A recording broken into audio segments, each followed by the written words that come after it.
What if everything you thought you knew about Meghan Markle and the royal family was a lie? What if the story that captured headlines, fueled debates, and divided nations was built on a foundation of deception? Imagine waking up one morning to the news that Buckingham Palace itself had been shaken, not by an internal scandal, but by a single journalist, one relentless voice, who claimed to have the receipts that could prove the unthinkable. That journalist is Piers Morgan. And what he revealed sent shockwaves through the United Kingdom, leaving the public stunned, the media scrambling, and the monarchy, traditionally untouchable, suddenly vulnerable. Before we continue, please hit the like button, subscribe to the channel, and turn on the notification bell for updates. Piers Morgan has never been a man to hold back. He's fiery, outspoken, and unapologetic. Some call him brash, others call him a truth-teller. But on this day, his words were explosive enough to demand attention. In the span of a single interview, in the glare of cameras and the unblinking eyes of millions online, he accused Meghan Markle of lying about something no one thought anyone could lie about: racism in the royal family itself. That's right. He claimed that the allegations, which had ignited international headlines and sparked heated debates across continents, were not just exaggerated, they were false. And he had proof. The claim is almost too shocking to process. Meghan Markle, the former actress turned duchess, whose every public appearance had been dissected by tabloids, who had captured the world's sympathy with her story of struggle, racism, and exclusion, was being accused of fabricating the very narrative that had propelled her into global prominence. It's a twist that feels cinematic in its drama, but it wasn't fiction. It was being reported by one of the UK's most high-profile media personalities. Why does this matter now? Because the royal family is more than just a collection of individuals living under the gilded roof of Buckingham Palace. They are an institution, a symbol, a centuries-old embodiment of British history and culture. When allegations of racism were made public, they threatened not just reputations, but the very credibility of the monarchy itself. For decades, the royal family has carefully cultivated its image, dignified, impartial, and almost untouchable. But the Piers Morgan revelations threatened to undo that image in an instant, and for millions, it felt like watching a historic institution wobble under the weight of an unthinkable scandal. It's easy to see why this story gripped the world. Headlines flashed across screens. Piers Morgan exposes Meghan Markle, Buckingham Palace in shock, royal lies revealed. Social media erupted. People argued. Analysts debated. Polls showed public opinion splitting in ways not seen since the monarchy faced crises decades ago. And the tension wasn't just in the UK. Across the globe, audiences leaned in, mesmerized, horrified, and sometimes incredulous. But let's step back for a moment. How did we get here? Meghan Markle had married into the royal family with grace, elegance, and ambition. She seemed poised to navigate the treacherous waters of royal life with poise. Yet, almost immediately, her presence disrupted the delicate balance of tradition and modernity that the monarchy had painstakingly maintained. Critics said she was too outspoken. Supporters claimed she was unfairly treated. Her interviews, her public statements, and her memoirs became flashpoints for controversy, dissected by journalists and pundits alike. The story of her alleged mistreatment, combined with her claims of systemic racism, struck a nerve across a world already attuned to issues of social justice, privilege, and historical inequality. Enter Piers Morgan. Unlike many commentators who tiptoe around royalty, Morgan confronts the story head-on. He challenges assumptions, questions narratives, and doesn't shy away from calling out public figures, no matter how powerful. In this instance, he claimed to possess information that would upend the narrative, and he promised to reveal it not in whispers, not in speculation, but in concrete evidence, emails, recordings, insider testimonies, that pointed to a version of events far different from what had been widely reported. The audacity of the claim alone would be enough to captivate attention, but the implications were even more staggering. If Piers Morgan was correct, it meant that millions of people worldwide, including media outlets, celebrities, and ordinary citizens, had been operating under false assumptions. Entire debates, social movements, and public sympathies could have been influenced by a story that wasn't entirely true. That's not just news. That's a cultural earthquake. At this point, you might be asking yourself, what exactly did Morgan reveal? How did he get these so-called receipts? And what did Buckingham Palace know or not know about the allegations being made? The answers, as we will uncover in the chapters ahead, are shocking, convoluted, and often contradictory. They involve secret communications, palace insiders speaking on the record and off, and a media ecosystem hungry for every morsel of drama. It's important to recognize the stakes. The royal family's public image is meticulously curated. Every gesture, every smile, every statement is analyzed for meaning. When a figure like Meghan Markle alleges racism, it's not just a personal grievance. It's a narrative that can alter public perception of an institution that relies on tradition, dignity, and authority. And when someone like Piers Morgan publicly disputes that narrative, supported by alleged evidence, the tension becomes unbearable. People are forced to question everything they thought they knew. Yet, for all the drama, there is a human element to the story that cannot be ignored.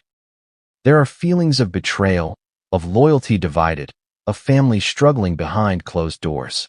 There are millions of ordinary people emotionally invested, debating the rightness or wrongness of actions, words, and intentions. And through it all, the question lingers: who is telling the truth? Who is shaping the narrative?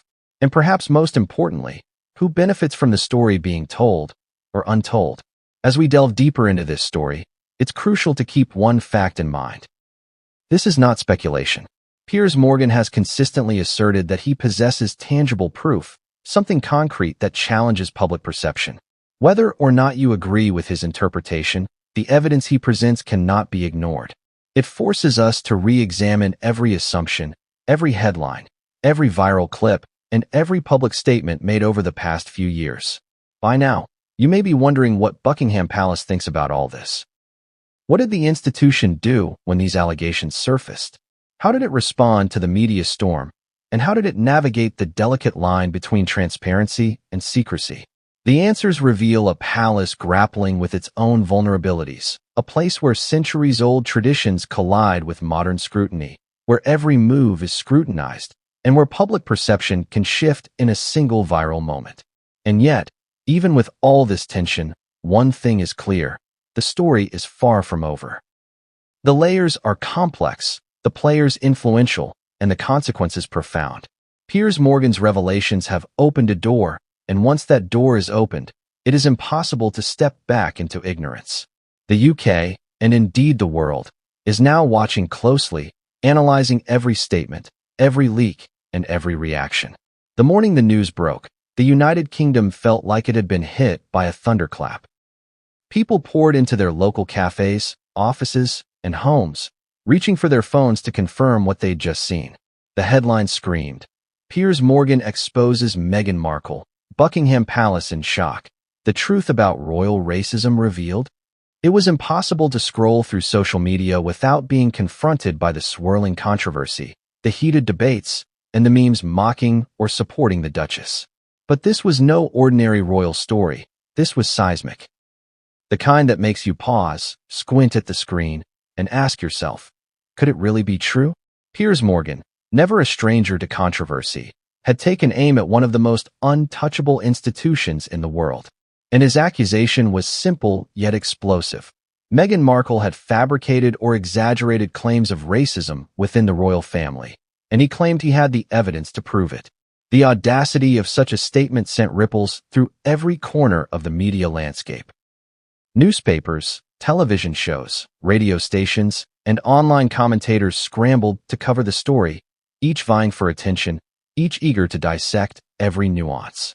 The public reaction was immediate, polarized, and electric. Some defended Meghan, citing her experiences, her vulnerability in an institution steeped in centuries of tradition, and the very real challenges she had faced navigating royal life. Others seized upon Morgan's revelations, arguing that the Duchess's narrative had been carefully constructed for public sympathy and media leverage. For many, the story was more than a scandal.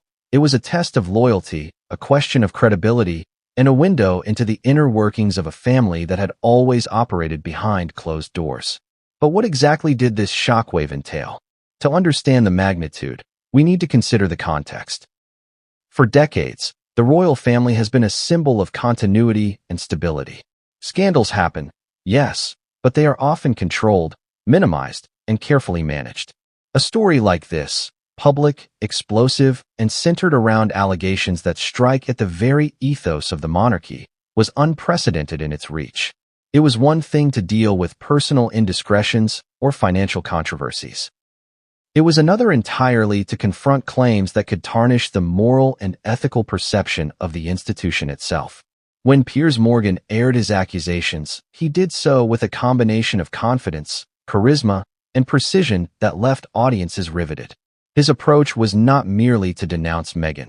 It was to present a narrative, piece by piece, that painted a different picture than the one most of the public had been led to believe. He spoke of inconsistencies in her accounts, questioned the timing of certain statements, and referenced documents, recordings, and insider testimonies that suggested a more complex reality than the headlines had suggested. The effect was instantaneous. Social media erupted into a frenzy.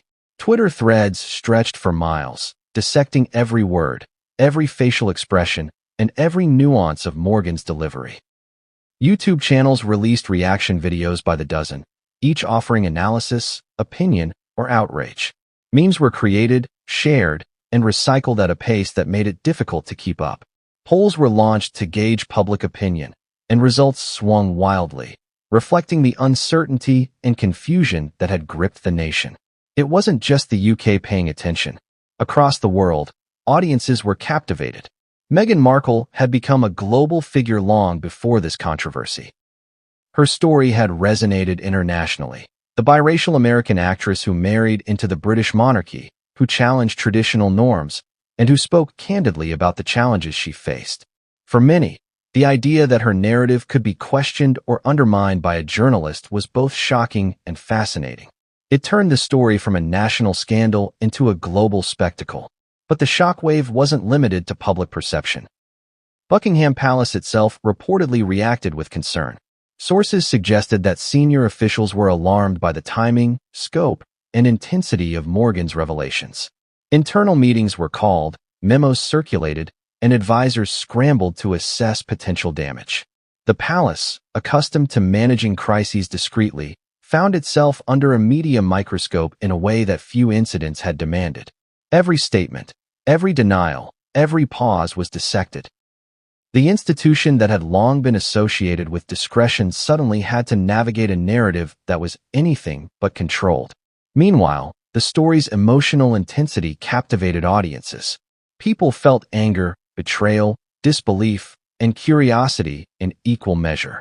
Those who supported Meghan experienced a sense of injustice, feeling that she was being unfairly attacked once again. Those who supported Morgan experienced validation, believing that the truth was finally being exposed. And the neutral observer? They were left questioning everything they thought they knew about the monarchy, media coverage, and the intersection of celebrity and institutional power. The drama intensified when specific allegations within Morgan's claims began to circulate. He referenced private conversations, confidential documents, and testimonies from insiders with direct knowledge of palace affairs. The implication was clear. If his evidence was authentic, it could challenge not only Meghan's credibility, but also public perceptions of her motives and experiences. And while some critics dismissed him as a provocateur seeking ratings and controversy, the sheer specificity of his claims made it impossible to ignore. As this shockwave rolled outward, the question on everyone's mind was simple. What happens next? How does the royal family respond? How does Meghan respond? How does the public respond? The answers were uncertain, and that uncertainty amplified the drama. Every new report, every leaked statement, every rumor carried the potential to tip the narrative in a different direction. It was as if the nation was collectively holding its breath, waiting for the next revelation that could either confirm Morgan's claims or disprove them entirely. And yet, amid all the media chaos, one fact remained undeniable.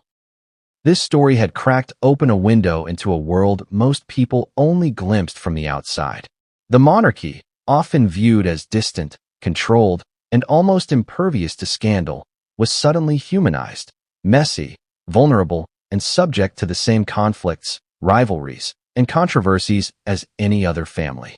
The royal shockwave was not just about Meghan or Morgan. It was about the fragility of institutions in an age of instant communication and relentless scrutiny. By the end of that first day, the implications of the shockwave were clear. It wasn't just a story for headlines. It was a story that would shape perceptions for months, perhaps years. It challenged assumptions about truth, power, and credibility. It tested the public's ability to separate narrative from fact. And it set the stage for a series of revelations that would continue to unfold, each more shocking than the last.